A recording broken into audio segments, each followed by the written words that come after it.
Assalamualaikum warahmatullahi wabarakatuh. Perkenalkan, nama saya Cucu Nurindra. Saat ini saya kuliah di IKMI Rizkina atau Institut Komputer Manajemen Informatika Bekasi yang berada di Cikarang. Saat ini saya semester 6 atau semester akhir, jurusan akuntansi komputer. Baiklah, pada kesempatan ini saya akan mempresentasikan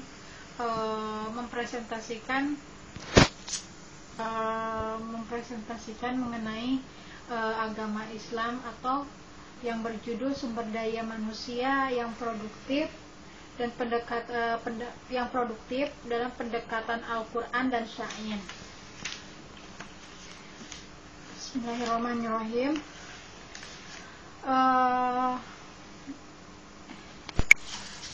Meskipun saat ini negara-negara Muslim sedang berada pada era kebangkitan Islam, secara real mereka masih harus berkutat memecahkan masalah fundamental yang strategis, yang salah satunya adalah mengembangkan sumber daya manusia umat Islam. Betapa tidak, proses pembangunan di negara-negara Muslim, termasuk di Indonesia, dalam 3 dekade terakhir tidak menyurutkan ketergantungannya pada negara-negara maju. Negara-negara maju muslimah tersebut tidak mempunyai daya saing yang tinggi di pasaran global sehingga terus-menerus berada dalam kondisi keterpurukan atau ketergantungan. Bila para pengajar teori ketergantungan merekomendasikan revolusi sosialisasi sebagai upaya memutuskan diri dari belitan kapitalisme internasional sehingga proses pembangunan akan tumbuh secara natural dari dalam satu negara. Maka Profesor B.J. Habibie merumuskan ide yang jauh lebih logis dan realistis.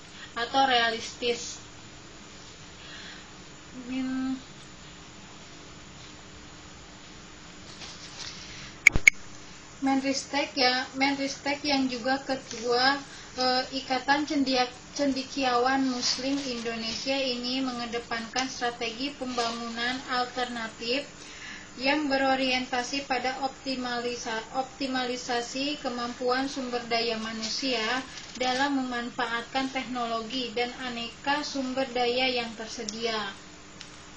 Strategi ini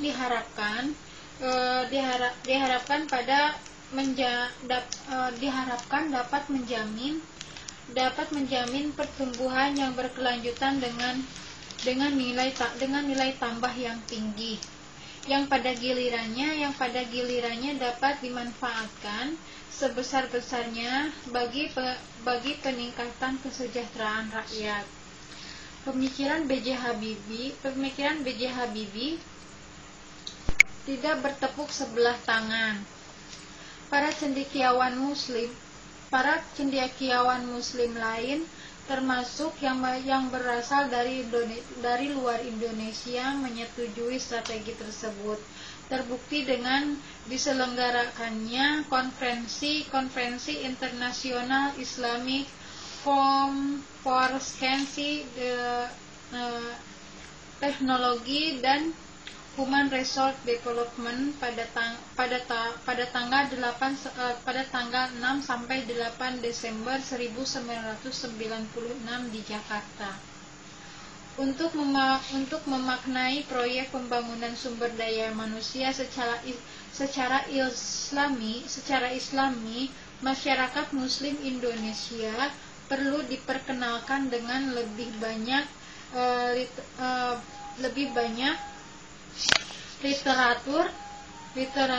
literatur mengenai tema tersebut, agar dalam prakteknya pembangunan sumber daya manusia tidak semata dia berdimensi teknis, melainkan juga berwawasan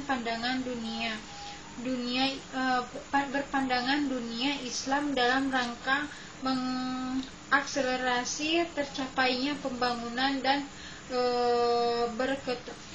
berketuhanan dan berkeadilan. Baiklah, saat ini saya akan membahas mengenai motivasi dalam perspektif Islam. Motivasi psikologis. Pertama saya akan membahas motivasi psikologisnya, yaitu Allah telah memberikan ciri-ciri khusus pada setiap makhluk sesuai dengan fungsinya. Di antara ciri-ciri khusus terpenting dalam tabiat penciptaan hewan dan manusia. Penciptaan hewan dan manusia adalah motivasi psikologis. Fungsi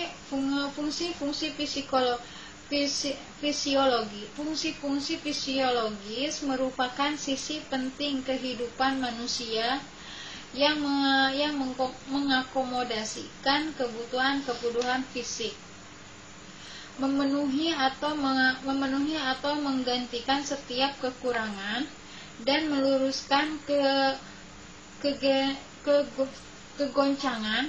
kegoncangan atau ketidakseimbangan.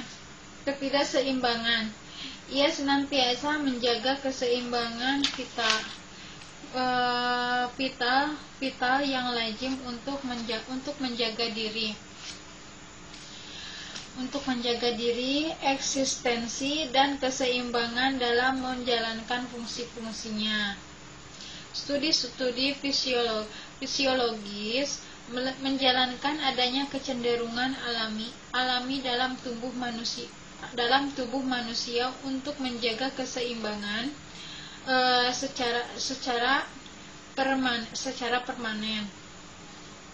Bila keseimbangan lenyap, maka timbul motivasi untuk melakukan aktivitas yang bertujuan mengembalikan keseimbangan tubuh dalam diri seperti semula.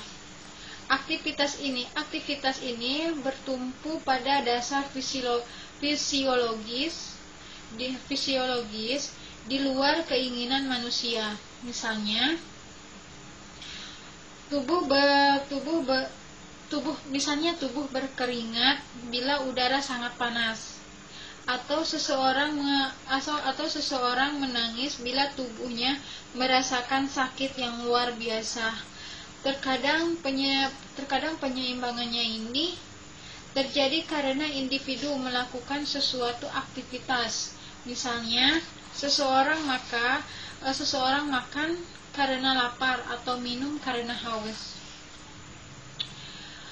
Pemikiran tentang keseimbangan yang dikemukakan para ilmuwan modern ini telah dikupas Al-Quran 14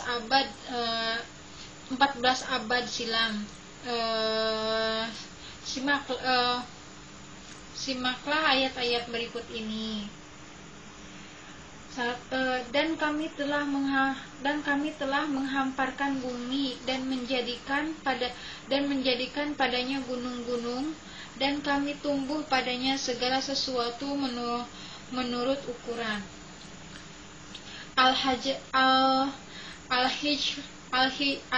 ayat 19.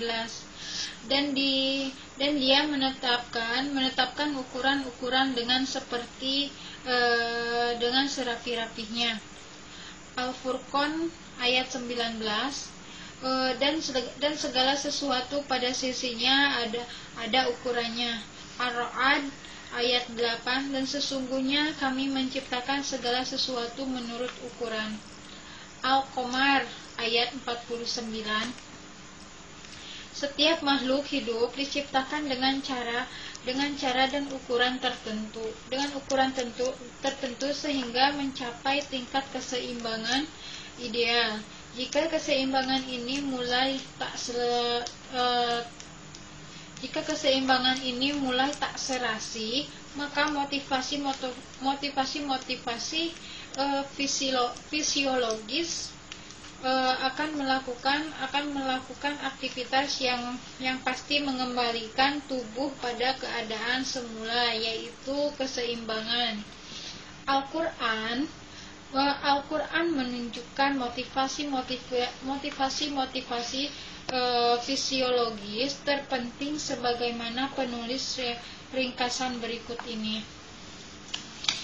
1. Yaitu motivasi menjaga diri. Allah Subhanahu wa Ta'ala menyebutkan pada sebagian ayat Al-Quran tentang motivasi fisiologis terpenting yang berfungsi menjaga individu dan kelangsungan hidupnya. Misalnya lapar,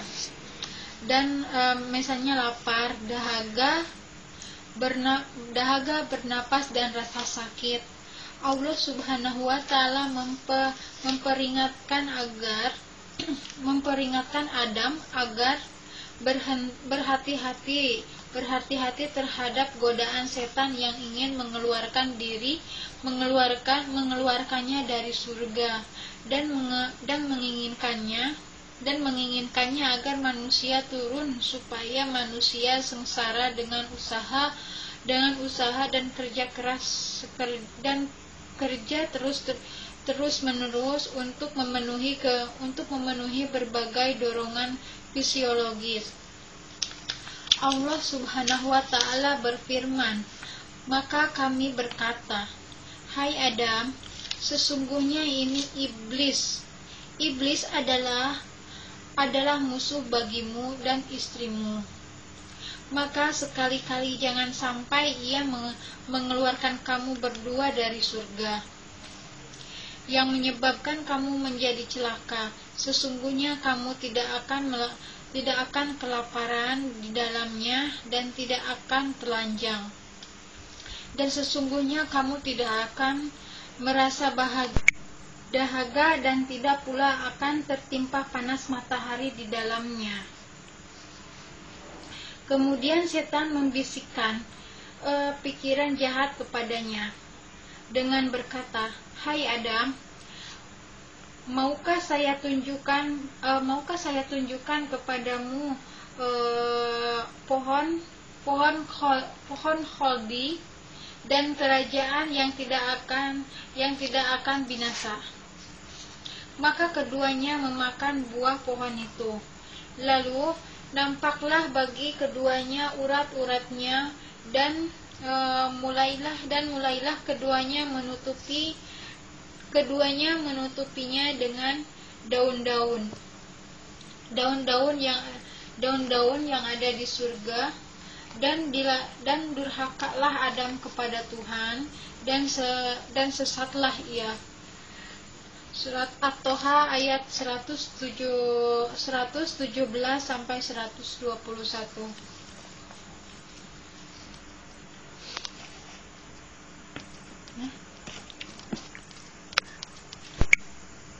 Pada ayat ini tersirat 3 motivasi terpenting untuk menjaga diri dari lapar, haus, dan terik matahari. Ayat-ayat ini juga menyatakan motivasi mencintai kelangsungan hidup dan berkuasa. Motivasi menjaga diri bertugas membantu motivasi kelangsungan hidup, yaitu dengan memahami kebutuhan fisiologis yang berfungsi menjaga kelangsungan hidup individu. Motivasi cinta kelangsungan hidup dan ingin berkuasa merupakan pintu masuk setan ke dalam diri Adam. Karena itu setan menggodanya. Maukah saya tunjukkan menggodanya dengan kata-kata, maukah saya tunjukkan kepada kamu pohon kholdi dan kerajaan yang tidak akan binasa? Adam lupa akan peringatan Allah Subhanahu wa taala. Ia mendurhakai perintah Tuhannya dengan memakan buah itu. Tetapi kemudian ia menyesali perbuatannya dan memohon ampun kepada Allah yang Maha Pengampun. Sebagian ayat Al-Quran menunjukkan pentingnya motivasi memenuhi kebutuhan perut dan perasaan takut dalam kehidupan. Seorang manusia bekerja selain untuk beribadah karena ingin memperoleh sejumlah uang untuk membeli makanan serta mengantisipasi berbagai peristiwa dan tentang zaman yang menerpa kehidupannya, sehingga sebagian ayat menyebut lapar dan takut sebagai dua faktor yang besar pengaruhnya bagi kehidupan.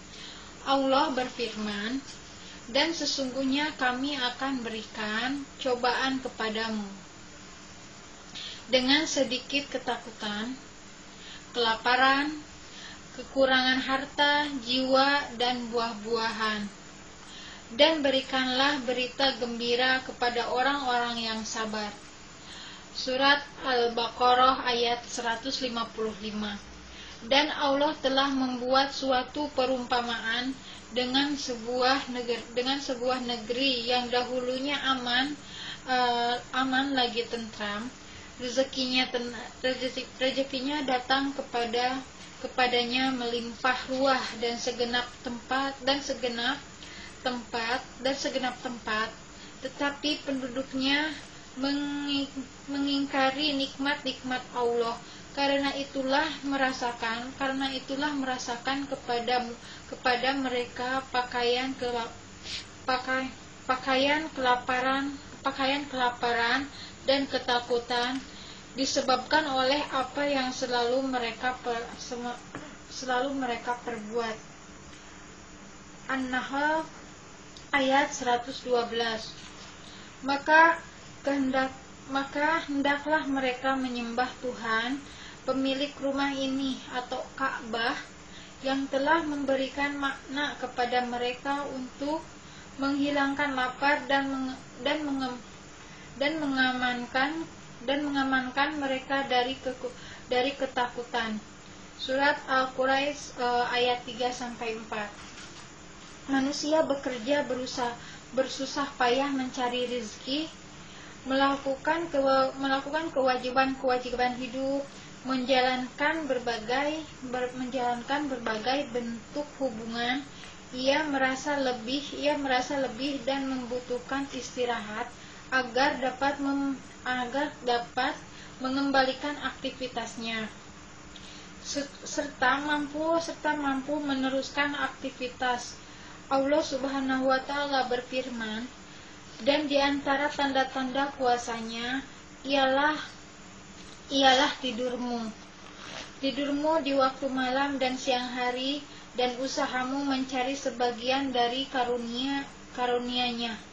Sesungguhnya pada yang demikian itu benar-benar terdapat tanda-tanda bagi kaum yang mendengarkan. Surat Ar-Rum ayat 23. Dialah yang menjadikan malam bagi kamu supaya kamu beristirahat padanya, dan menjadikan siang terang benderang supaya kamu mencari karunia Allah. Sesungguhnya pada yang demikian itu dapat tanda-tanda tanda-tanda kekuasaan Allah bagi orang-orang yang mendengarkan. Surat Yunus ayat 67. Jika siang berlangsung terus-menerus tanpa malam, apakah manusia dapat hidup tenang dan sejahtera?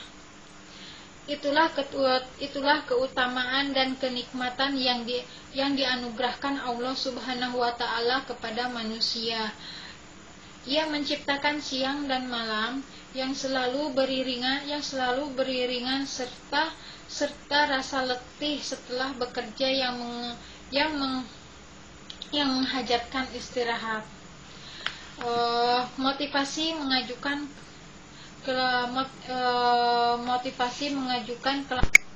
Allah menciptakan motivasi dasar yang merangsang manusia menjaga diri. Dia telah menganugerahi manusia berbagai motivasi fisiologis yang mendorongnya menjalankan dua hal terpenting yang amat menentukan kelangsungan jenis, yakni motivasi seksual, rasa keibuan. Motivasi seksual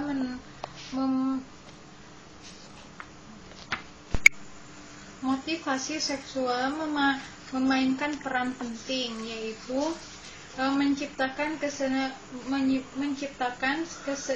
kesinambungan keturunan.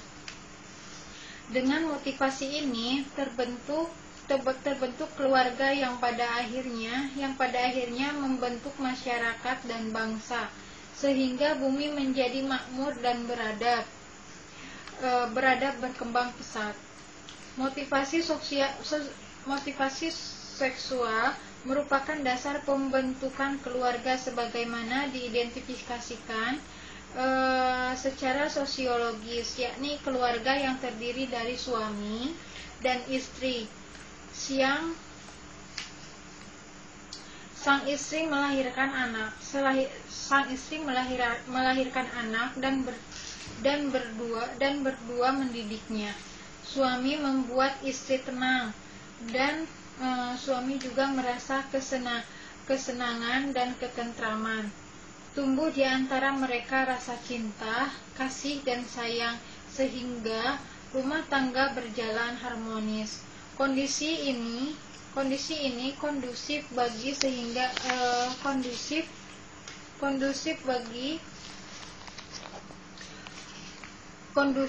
lahir, tumbuh dan berkembangnya anak-anak berkepribadian baik. Dalam penciptaan kaum wanita, Allah menganugerahi motivasi dasar untuk melakukan misi penting, yaitu melahirkan anak-anak. Al-Quran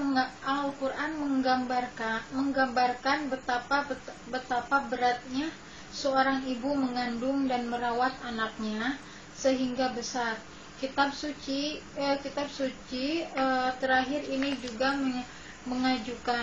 menunjukkan ciri-ciri perasaan dan kecintaan ibu terhadap anak-anaknya. Allah Subhanahu wa taala berfirman, "Kami pertahankan kepada manusia supaya berbuat baik kepada dua orang ibu bapaknya. Mengandungnya dan susah payah, dan melahirkan dengan susah payah pula. Mengandungnya sampai menyapihnya adalah 30 bulan. Surat Al-Ahqaf ayat 15. Motivasi fisiologis atau sosialis. Pada umumnya, para pakar psikologi modern berpandangan bahwa bahwa keberadaan motivasi-motivasi psikologis kebanyakan bukan melalui pemberian sejak lahir. Ia merupakan hasil proses introspeksi, interaksi dengan berbagai pengalaman, faktor lingkungan, dan kebudayaan. Meski demikian, para pakar dan tidak menolak adanya unsur-unsur bawaan. Maslow menambahkan unsur spiritual pada klasifikasi motivasi.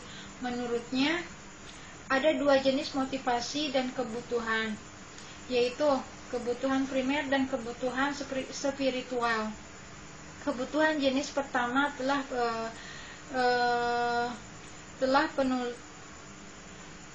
saya bahas sebelumnya. Sedangkan jenis kedua meliputi keadilan, kebaikan, keindahan, kesatuan, dan ketertiban. Maslow berpendapat kebutuhan spiritual merupakan kebutuhan fitri yang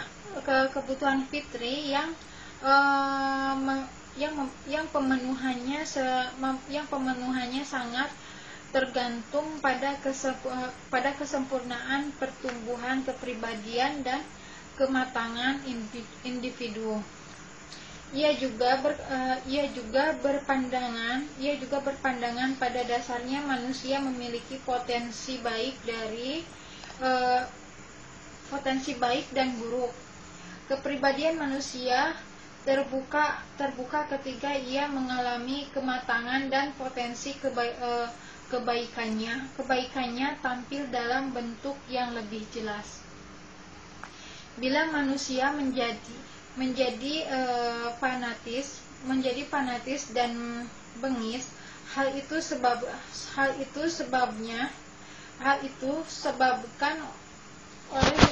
disebabkan oleh pengaruh lingkungannya. Selain faktor lingkungan berperan aktif membantu manusia untuk mengaktualisasikan diri. Para pakar psikologi modern tidak memberikan perhatian pada studi-studi dimensi spiritual manusia dan kebutuhan pokok tingkat tinggi. Padahal kebutuhan ini mempunyai kedudukan terpenting dan tertinggi yang melebihi manusia dari seluruh ciptaan Allah Subhanahu wa Ta'ala yang lain. Komitmen para ilmuwan psikologi modern terhadap penerapaan metode ilmiah dalam studi manusia mendorong mereka membatasi objek perhatiannya pada studi dimensi-dimensi tingkah laku manusia yang tunduk pada penelitian objektif dan eksperimentasi, sehingga mereka menjauhi penelitian dimensi tingkah laku manusia yang berhubungan dengan masalah spiritual. Mereka menyimpangkan studi ini secara total.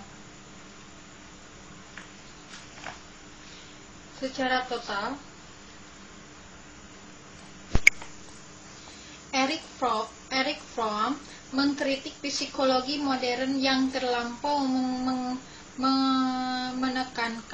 menekankan dimensi luar tingkah laku manusia dan mengabaikan studi mengenai problem utama manusia, nilai-nilai tinggi kemanusiaan dan dimensi spiritual. Menurut Fromm, Survive menyimpulkan bahwa kebanyakan negara-negara Eropa yang demokratis aman, dan makmur. Demikian pula Amerika Serikat yang menguasai ekonomi dunia merupakan negara-negara yang selalu mengalami kenaikan prosentasi kegoncangan jiwa, sehingga Fromm bertanya-tanya apakah tidak mungkin bahwa dalam sistem kehidupan kita terlalu dapat sesuatu yang rusak dan dari dasarnya dan inti tujuan yang ingin kita capai telah mengalami kerusakan. Dan statistik menunjukkan bahwa hidup manusia tidak semata-mata untuk makan dan peradaban modern belum tentu dapat menenteramkan jiwa serta memenuhi sebagian kebutuhan manusia yang dalam dan tersembunyi. Jika persoalannya demikian, maka bagaimana dengan kebutuhan jenis lainnya? Sesungguhnya kebutuhan spiritual merupakan asas. Seharusnya psikologi modern juga memperhatikan nilai spiritual, berusaha mendalaminya, menanamkan dan menyusun dasar-dasar moralitas manusia. Sesungguhnya parameter moral terfokus pada sifat-sifat dasar dalam diri manusia. Dengan adanya berbagai perbedaan parameter ini, timbullah kegoncangan jiwa dan emosi manusia. Saya akan membahas motivasi psikologis atau sosial secara ringkas. Motivasi kepemilikan. Motivasi memiliki merupakan motivasi psikologis yang dipelajari manusia di tengah pertumbuhan sosialnya. Ia belajar sejak masa anak-anak untuk menguasai dan memelihara mainannya, dan fase pertumbuhan berkembang kecenderungan individu untuk memiliki. Ia berusaha mengakumulasikan hartanya yang dapat memenuhi kebutuhan dan jaminan keamanan hingga masa yang akan datang. Harta mempunyai peranan dalam memahami kebutuhan manusia. Urutan pemuasan kebutuhan tersebut adalah 1. Kebutuhan pangan dan papan. 2. Kebutuhan kesehatan dan pendidikan. 3. Kebutuhan bagi kelengkapan hidup. Dan yang keempat yaitu kebutuhan terhadap posisi, status, dan pengaruh sosial. Mengenai motivasi kekuasaan, Al-Quran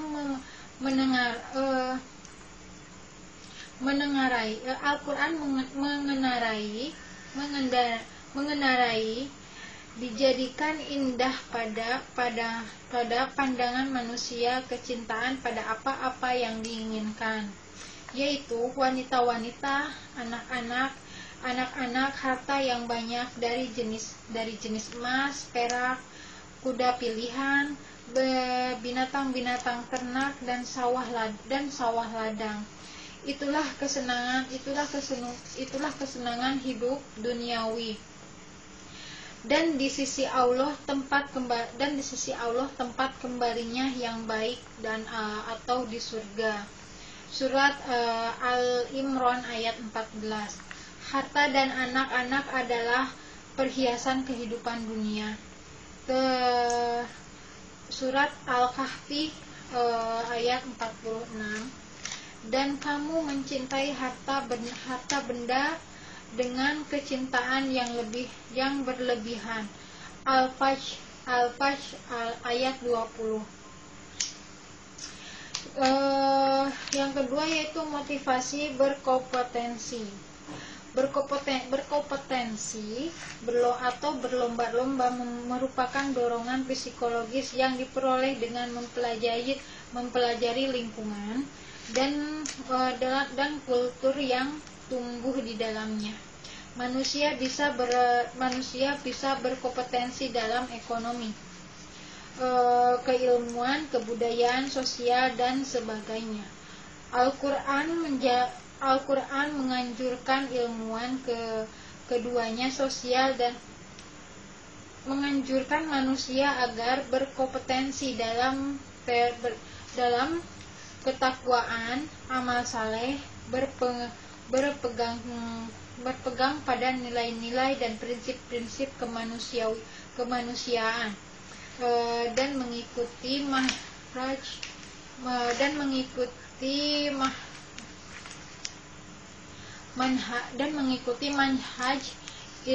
ilahi dalam hubungan dengan Sang Pencipta dan sesama manusia, sehingga memperoleh apapun dan keridhaan Allah Subhanahu wa taala dari Allah Subhanahu wa taala. Yang ketiga, motivasi kerja. Motivasi kerja dimiliki oleh setiap manusia. Tetapi ada sebagian orang yang lebih giat bekerja daripada yang lain.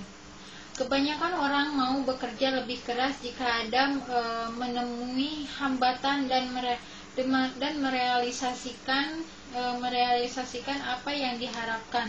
Selama dorongan kerja itu kuat, semakin besar peluang individu untuk lebih konsisten pada tujuan kerja. Ada juga yang lebih menyukai dorongan kerja tanpa mengharapkan imbalan, sebab ia menemukan kesenangan dan kebahagiaan dalam perolehan kondisi yang dihadapi dan dalam mengatasi situasi yang sulit. Yang keempat yaitu motivasi bekerja dan berproduksi.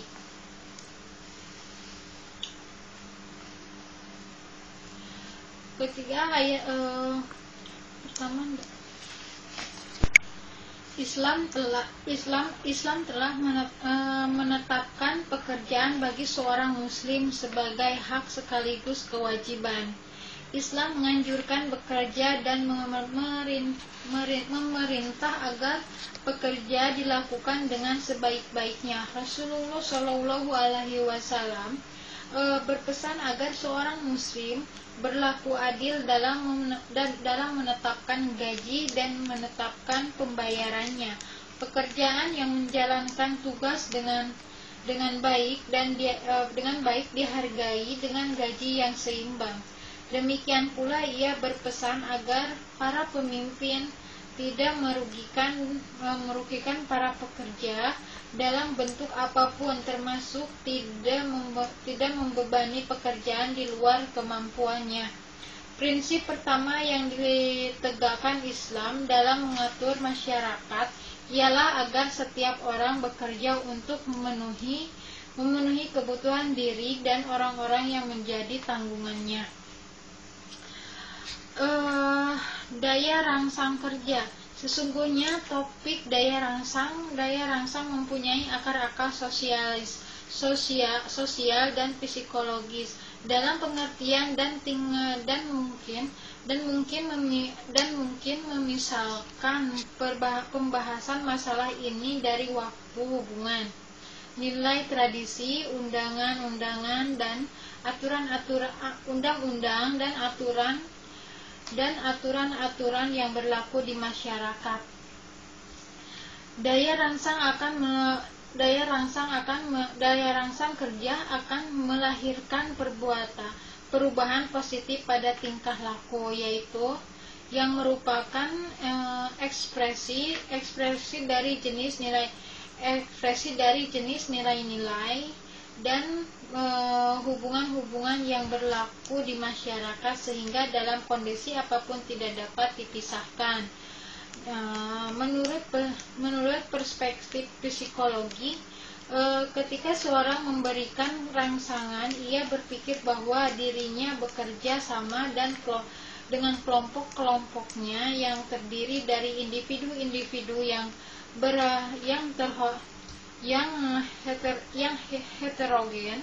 heterogen, masing-masing menunjukkan ciri-ciri khusus dan latar belakang yang sangat beragam. Sejumlah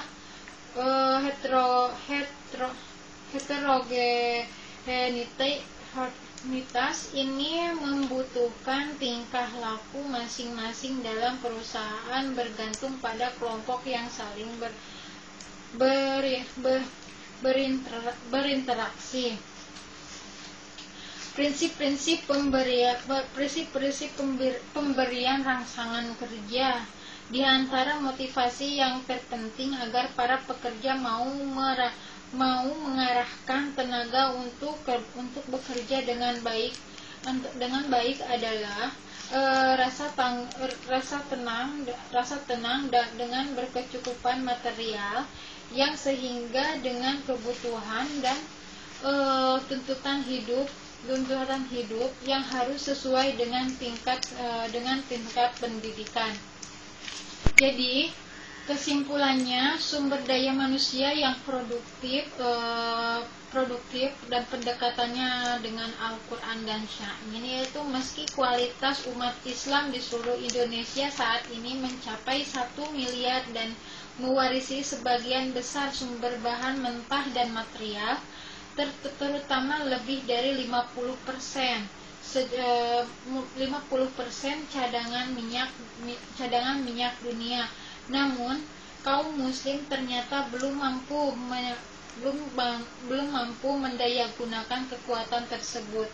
Penilaian Bank Dunia mengklasifikasikan hanya 4 negara muslim sebagai negara yang berpendapatan per kapita tertinggi. 6 negara berpendapatan menengah ke atas, 19 negara berpendapatan menengah ke bawah, dan 21 negara berpenghasilan terendah. Apalagi selama beberapa dekade terakhir, pertumbuhan general gross national product atau GNP negara-negara muslim berkapita mengalami penurunan dan besarnya pun berkurang dari 5% total gross production dunia. Sedangkan indeks produksi makanan berkapita cenderung menurun selama 20 tahun terakhir. Padahal umat Islam memiliki total area pertambahan seluas 2,6 juta hektar yang hanya 16% diantaranya berupa hutan. Lebih menyedihkan lagi, data menunjukkan jumlah kemiskinan absolut telah mencapai 250 juta umat Islam, 200 juta penduduk tanpa akses ke pelayanan kesehatan, 300 juta tidak memiliki sarana air bersih, dan 400 juta tidak memiliki sanitasi yang baik. Para cendekiawan muslim menyepakati bahwa solusi problema tersebut adalah dengan mengupayakan pengembangan sumber daya manusia dan iptek atau ilmu pengetahuan dan teknologi. Langkah awal di bidang ini telah diayunkan dengan menggelar perhelatan akbar, konferensi internasional Islamic Forum for Science, Technology and Human Resource Development pada tanggal 6-8 Desember 1996 di Jakarta.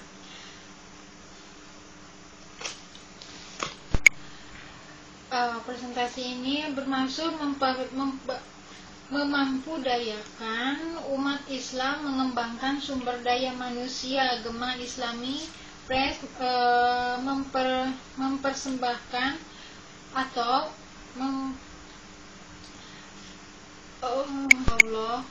insya Allah inilah salah satu referensi handal bagi para pakar manajemen atau aktivis serta semua pihak yang terlibat dalam pengembangan sumber daya manusia masyarakat muslim. Saya cukupkan sekian presentasi saya dan saya ucapkan terima kasih. Assalamualaikum warahmatullahi wabarakatuh.